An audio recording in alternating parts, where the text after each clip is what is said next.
হিং দিয়ে মটরশুঁটি ছোলার ডাল রান্নার জন্য প্রথমে আমি এখানে 200 গ্রামের মতো ছোলার ডালকে ভালো করে আমি ধুয়ে আধ ঘন্টা ভিজিয়ে রেখেছিলাম। আপনারা হাতে সময় থাকলে আপনারা 1 ঘন্টা ভিজিয়ে রাখতে পারেন। তো নিয়ে আমি এখানে যে বাটিতে আমি কিছুটা মটরশুঁটি নিয়েছি। তো এরপর আমি এখানে কড়া বসিয়ে দিয়েছি। তো কড়ার মধ্যে প্রথমে আমি তেল দিয়ে দেবো।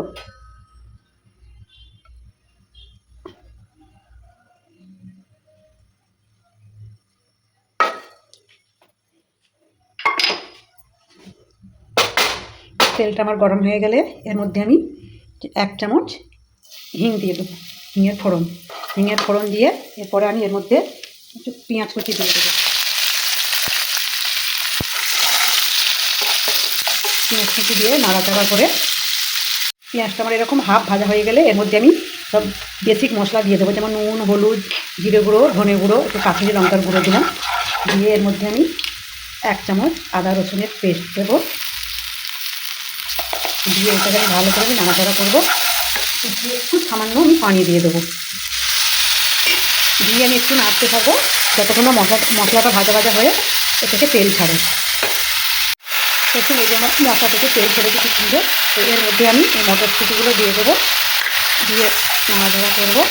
দিয়ে আমি এর মধ্যে আবার ছোলার ডালটা দিয়ে দেবো। তো ছোলার ডালের মধ্যে আমি অল্প একটু মুগের ডাল দিয়েছিলাম, সামান্য।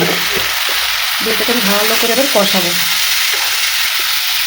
কষিয়ে নিয়ে যতক্ষণ না এ থেকে তেল ছাড়ে ততক্ষণ আমি কষাবো। দেখুন এই যে আমার এই ছোলার ডাল আমার খুব সুন্দর কষানো হয়ে গেছে, গা থেকে তেল ছেড়েছে। তো এটাকে আমি এভাবে কষিয়ে নিয়ে আমি একটা আবার এর মধ্যে পানি দিয়ে দেবো। দিয়ে আমি প্রেসার কুকারে আমি দিয়ে সিদ্ধ করতে দেবো। এটা আপনারা বাড়িতে একবার অবশ্যই ট্রাই করবেন। একদম সহজ, বাড়িতে থাকা কয়েকটা উপকরণ দিয়েই হয়ে যায়। আপনাকে বাজার থেকে কিছু আনার দরকার নেই। বাড়িতে থাকা যা কিছু আপনার উপকরণ সেইগুলো দিয়ে একটা সহজ রান্না এটা। তো দেখুন আমি এই যে প্রেসার কুকারে আমি ট্রান্সফার করে দিয়েছি। দিয়ে আমি ঢাকনাটা দিয়ে আমি 3টে সিটি দিয়ে নামিয়ে নেবো। আপনাদের প্রেসার কুকার যেরকম আপনারা সেই হিসাবে সিটি দেবেন। দেখুন এই যে আমার সিটি দেওয়া হয়ে গেছে। ঠান্ডা করে আমি ঢাকাটা খুললাম। এবার আমি ডালটা দেখবো সিদ্ধ হয়ে গেছে নাকি। একদম ভালোভাবে সিদ্ধ হয়ে গেছে। তো এরপর আমি নুন ছেঁকে নিয়ে আমি পরিমাণ মতো একটু পানি দিয়ে ফুটিয়ে নেবো। আমি ব্যালেন্সের জন্য একটু চিনি দিয়ে দেবো। আর দেবো একটু আমি ম্যাগি মশলা, আর সব কিছু দেবো ধনেপাতা কুচি। দিয়ে আমি এবার ফুটিয়ে নিলে আমার ছোলার ডাল মটরশুঁটি নিয়ে রেসিপি রেডি। এবার আমি ঢাকনাটা দিয়ে দেবো।